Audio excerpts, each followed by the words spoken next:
Today we're going to have a conversation with Dr. David Callender. You cannot speak about or think about Galveston Island without thinking of UTMB and the hospital and the history. These two the community and the hospital itself are intertwined, and both have storied histories behind them. Everything from Big Red to the new Jenny Seeley Hospital. UTMB is just a fantastic, dynamic place, and every time you visit, listen, or learn about UTMB, you find out there are little jewels of hidden pieces of information that you didn't know about before. That's what I hope you come away with today, with a better understanding of what UTMB is, not what you know about the past, but not only in the present, but then also what's coming in the future. So, Dr. Callender, thank you for spending time with us today. I want to welcome you here. Thank you, Leonard. Thank you. Really honored to be invited to be here. Thank you. You know, you're the fifth president. Is that right? The fifth president of UTMB? Yes. What is it that's not a very long line. That's not a very long line in succession. I mean, what is it that makes UTMB such a successful organization over this extended period of time? What is it? What do you think the secrets are there? Well, first of all, in terms of the 5 presidents, actually the institutions didn't have appointed presidents until the 1960s. So the medical school, was managed by an executive dean who technically reported to the president of the University of Texas at Austin. So the presidencies actually didn't begin in the University of Texas system schools till the 1960s. So there's that history that Leonard was referring to. But I think going back 125 years and knowing a little bit about that history and thinking about those original 13 faculty members and 23 medical students, then it was about the people, and it's still about the people at UTMB. It's an amazing magnet that draws people who not only have a commitment to improving health care, but a desire to serve others in a number of ways beyond just their daily work. I think that's what's special about our culture and our organization, the dedication and commitment of very smart people to make a difference through serving others in a variety of ways beyond healthcare. Would you mind if I ask you a question, just since we're here talking about economic development, if you could just share with some of the folks some of the key metrics about UTMB, the number of employees, number of students, kind of some facts that you are always close to the surface for you that you like to share with people. Well, we have about 12,500 employees.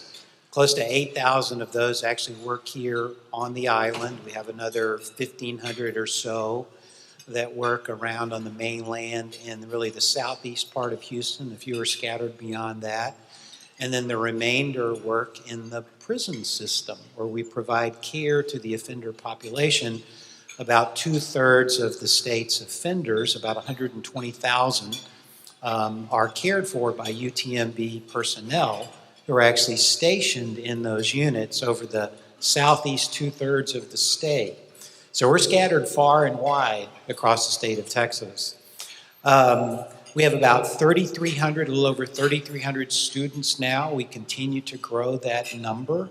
I'm very proud of our faculty. They certainly have stepped forward. We know that Texas needs more healthcare professionals, doctors, nurses, professionals of all types. We're short today, and that shortage only is magnified as the population of the state grows and ages. So UTMB certainly wants to do its part, and our faculty are working very diligently to help us grow enrollments and improve our educational systems. We have about $120 to $130 million worth of research funding that comes to us every year.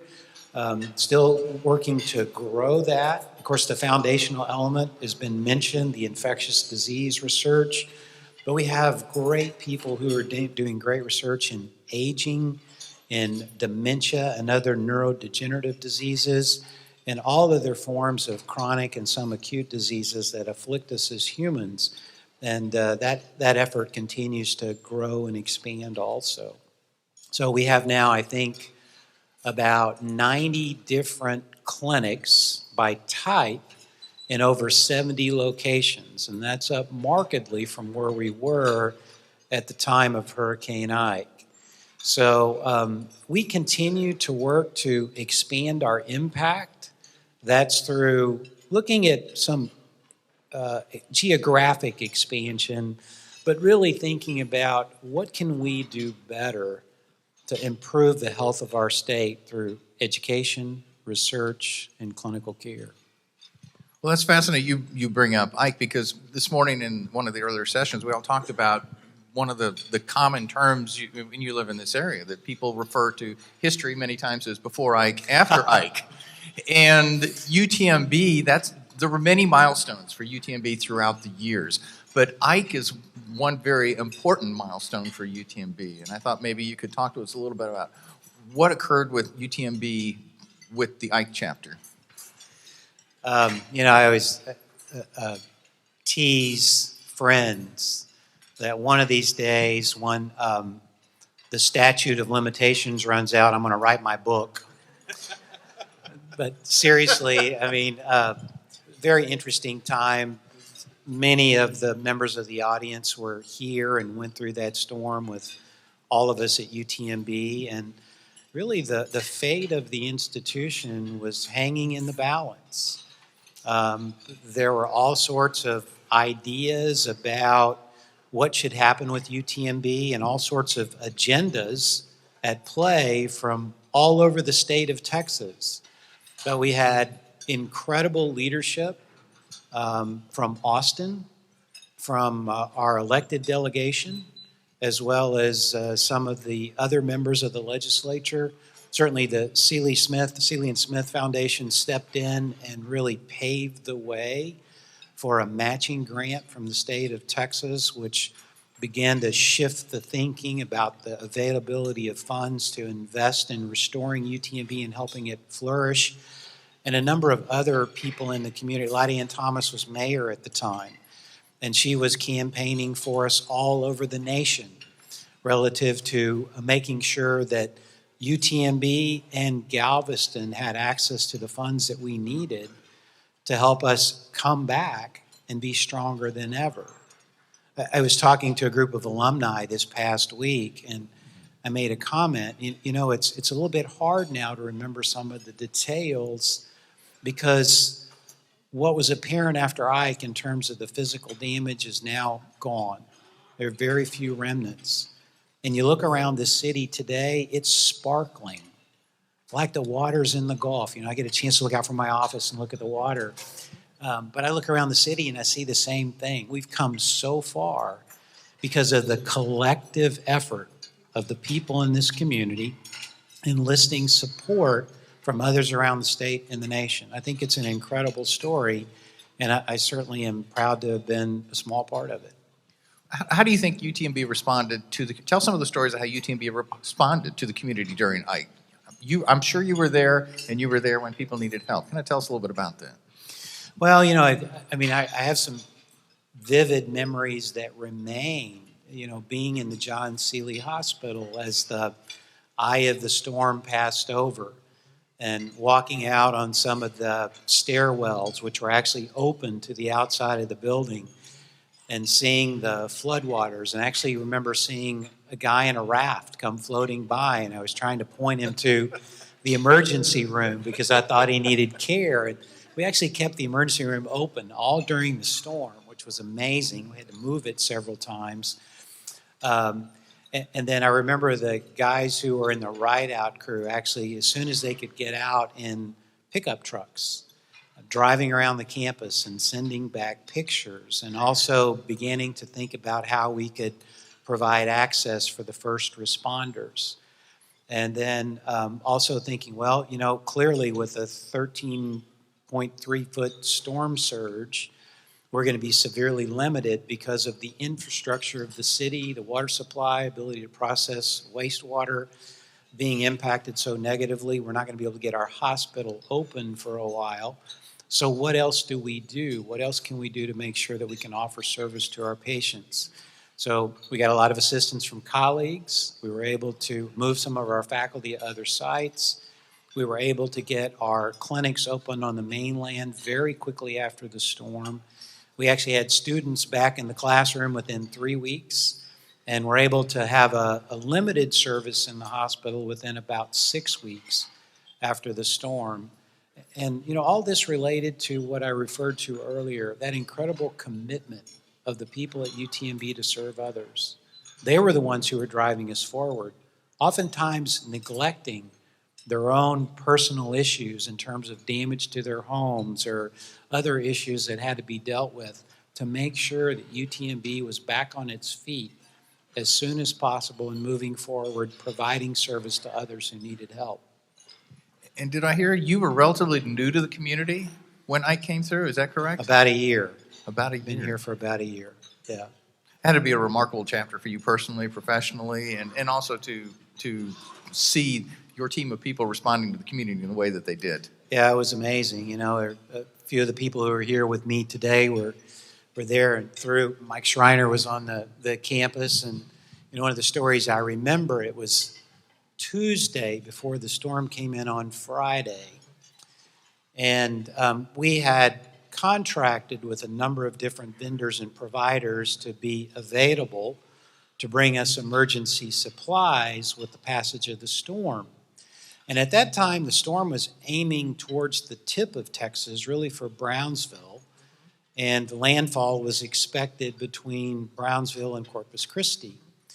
But we were worried, and it turns out there were 3 mobile kitchens available, big enough that could serve our staff as well as first responders, other people we were treating.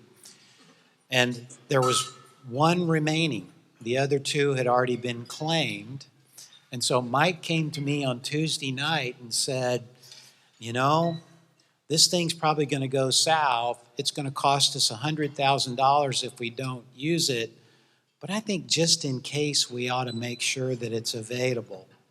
So we contracted for that kitchen. And actually, Mike, we had it up within 4 days, I think. Prior to that, we ate bologna through the kitchen in the prison hospital in all forms. But, just little things like that. Mike, with his marvelous experience and forethought, provided really great advice. A lot of people joined in with that and helped us get through a difficult time. Well, that's wonderful. That's got to be great. Well, fast forward to 2016, and you just opened the new shiny jewel of the campus, the Genesee Hospital. It's absolutely beautiful, and for those of you that have not had a chance to set foot in this facility, it's remarkable. You don't even really realize you're in a hospital. The care is wonderful. You want to describe a little bit about what brought this to our community and kind of some of these unique features, even from the artwork in each room and the psychology that went into the design development of all of this? Well, I think great credit goes to Donna Sollenberger and Deb McGrew, our CEO and COO for the health system. They really were the brains and the brawn behind driving the development forward. The hospital has the latest and greatest technology that's available for delivering patient care and also for delivering education to our students and trainees who are helping us provide care in the hospital. And of course, that's what we do. It's not just about delivering care, it's about designing what comes next and preparing that healthcare workforce of the future. From my perspective, I'm a little biased, but I don't think there's anything like it in this part of the country. I really think it is just a phenomenal facility that offers so many opportunities for moving forward with healthcare and moving forward with healthcare education. And I think, as you mentioned, it's just so Galveston. All of the patient rooms have a view of the bay or the Gulf. All of the artwork reflects the local environment or the natural healing elements from this part of Texas, the water, the blue sky, the sand, the greenery and the dunes. And so it's a really special place. In fact, it's so nice, I think Ms. Sollenberger and Ms. McGrew are having trouble getting patients to go home. So we continue to work on that. The C. Lee Smith Foundation has been a very important part of UTMB and the development, and I'm wondering if you would share with the rest of us a little bit about that relationship, the background, and what it means to UTMB. Well, I think the foundation's commitment to UTMB has been reflected in so many ways, but we have 5 of the directors and the executive, or board members and the executive director here today. They're always here for this community and UTMB, and that's their history. UTMB probably wouldn't be here today if it weren't for the Seeley family and the subsequent work of the foundation, which was started by the family in the 1920s. And so they have been incredibly committed. And I think the grand total for giving now, Doug Rogers, is well over $900 million, right? So through the course of our history, over $900 million committed to UTMB, helping us move our mission work forward. So I like to refer to the relationship as a strategic partnership. Mm-hmm. The foundation is very much invested in the health of Galveston, but understands that with UTMB working to make Galveston healthier, we have an opportunity to leverage that work much more broadly into the rest of the Texas, around the nation, and around the world. And they're very much committed to that and have remained committed to that thought. This current board certainly, and their predecessors. So it's a very powerful strategic relationship that served the entire world very well. That's absolutely remarkable. That's a remarkable story.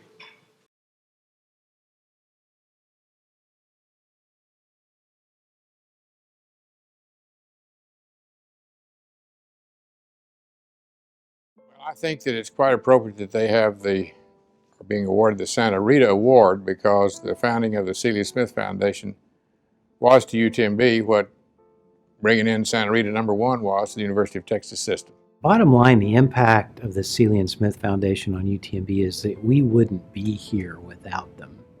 Going back to the initial contribution of the Seeley family enabling the establishment of UTMB, the foundation has this marvelous history of, through its charter, focused on Galveston Island, investing in UTMB, which then allows benefits across the state and sometimes across the world. Well, most certainly, the Seeley Smith Foundation has been a philanthropic fixture in Galveston County for years. And I was born in John Seeley Hospital, and I know the importance of the medical services there.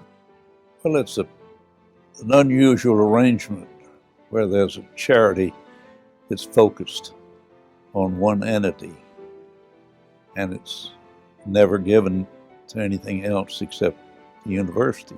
First hospital was built here and opened in 1890 as a bequest from John Seeley in his will, because the state referendum had put the medical branch of the university here. So we've been together with the Seeleys since 1890, and then the foundation was formed in 1922. After Hurricane Ike, there was significant discussion about the future of UTMB. They had between 2 and 4 feet of water in most of the buildings here. I was incredulous because, of course, I grew up in Galveston County. I've been going there my whole life, and all I saw was mud. The hospital was completely closed for 4 months because it needed to be cleaned up, and air handling needed to be improved so that infection wouldn't set in with the patients. And seeing the devastation, and I thought, oh my gosh, how on earth will we recover from this? But once again, the Seeley and Smith Foundation, along with our State Representative Craig Island and the Chairman of the Senate Finance Committee, Steve Ogden, all got together and decided that UTMB was going to come back. It was going to come back better. The fact that people give me some credit for it is one of the highest honors that I've received in my life. In fact, when I look back on my career in the Texas legislature, one of the success stories that I love to point to is what happened to the University of Texas Medical Branch in Galveston and how the Seeley and Smith Foundation made it happen. The Seeley and Smith Foundation, once again, were key in the decision to rebuild the medical school, and they made the funding possible. This is the great state of Texas, and there's nothing great about letting UTMB and Galveston go down the tubes. We're going to figure out a way to rebuild it.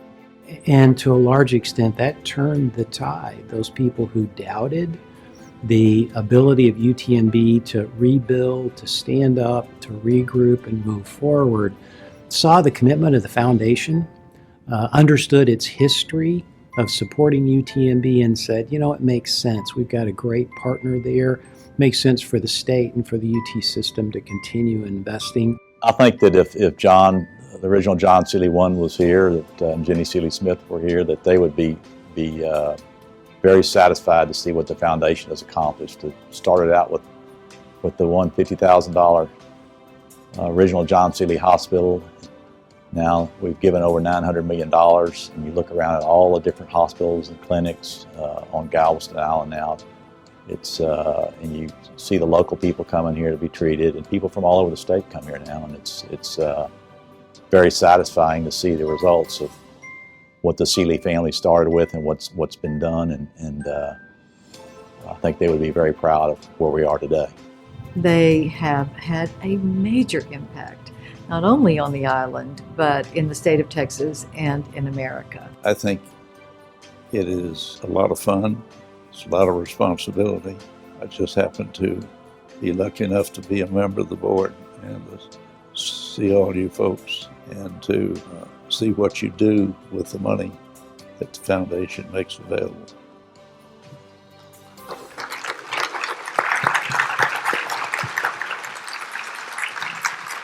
I think we'd all have to agree that's a remarkable investment, an investment that paid forward for generations. And any thoughts, any comments on that?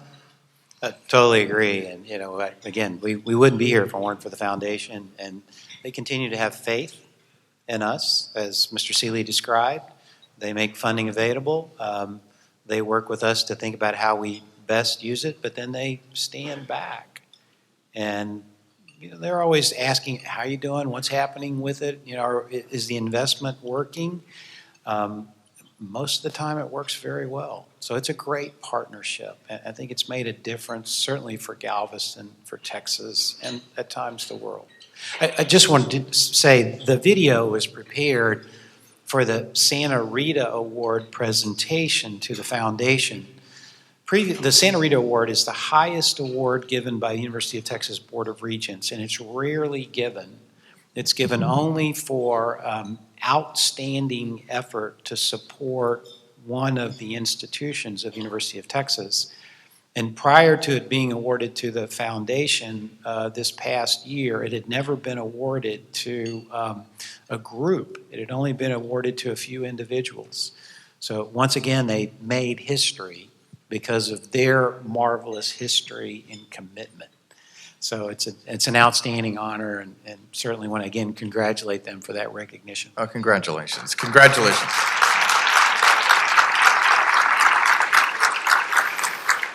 You said the word history, and UTMB is storied in history. It's also well recognized not only for healthcare, but for economic impact, for education, just a long list. But there's this other stage that UTMB is becoming known on, and that's the world stage of infectious diseases.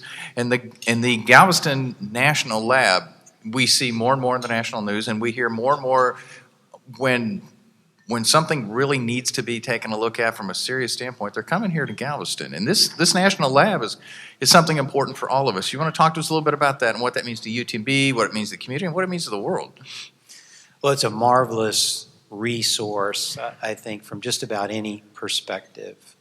Of course, again, I'm a bit biased, but I think we probably have the finest collection of faculty members dedicated to the study of infectious disease at any university in the world. And this incredible facility, there really is nothing else like it other than the facilities that are owned by the U.S. Army and by the Centers for Disease Control.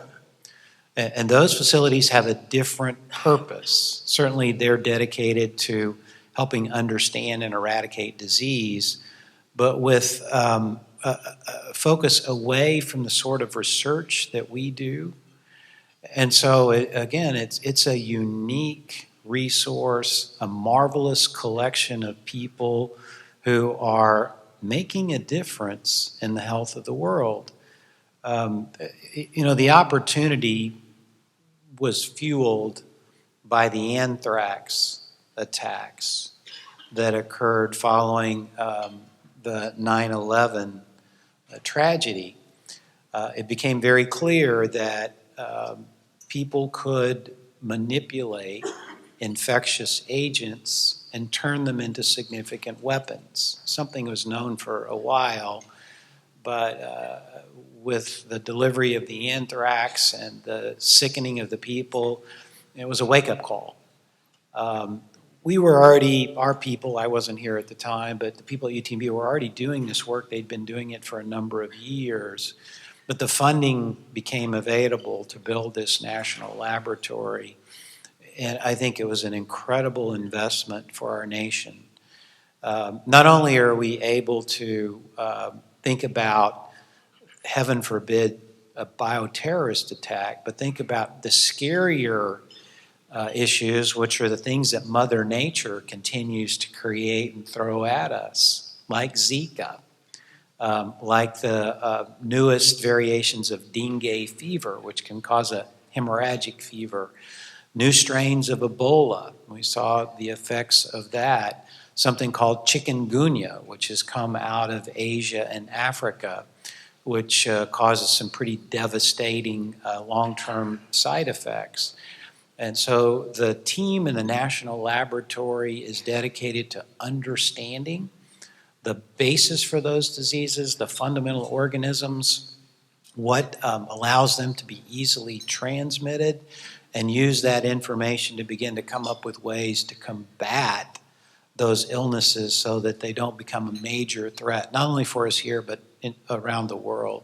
Recently, in terms of looking at the Zika virus and thinking about vaccine development, they've come up with what they believe is an entirely new platform, which certainly is being applied in the campaign to build the Zika vaccine, but may be revolutionary in terms of the way that it allows for viral particles to be manipulated and turned into all sorts of vaccines, which could shorten the time to develop, make the safety profile much greater, and make the vaccines much more useful and beneficial for a variety of viral illnesses. So it's just things like that happening every day. You just stand back and hear about the work and shake your head and going, what a blessing to have this laboratory and this collection of people at UTMB, and clearly they're making an impact. And that impact's going to go for a long time. That's amazing. For those of us outside of UTMB, could you help us understand what the term national lab means? I mean, we hear the phrase. What does that mean? Thank you. Well, there are other national laboratories. That means that they're federally funded. So the Fermi Lab in Chicago, Los Alamos Lab, this is a national laboratory like those that is federally funded, that is specifically focused on infectious disease, as opposed to physics or chemistry or some of the other scientific subject areas, which are the focus of the other labs. Excellent. So I've got two more questions for you, because I know you've got some places to be, and these folks have been wonderful. So thank you for your time. I'm going to give you this magical crystal ball, and I'm going to ask you to tell me what you see.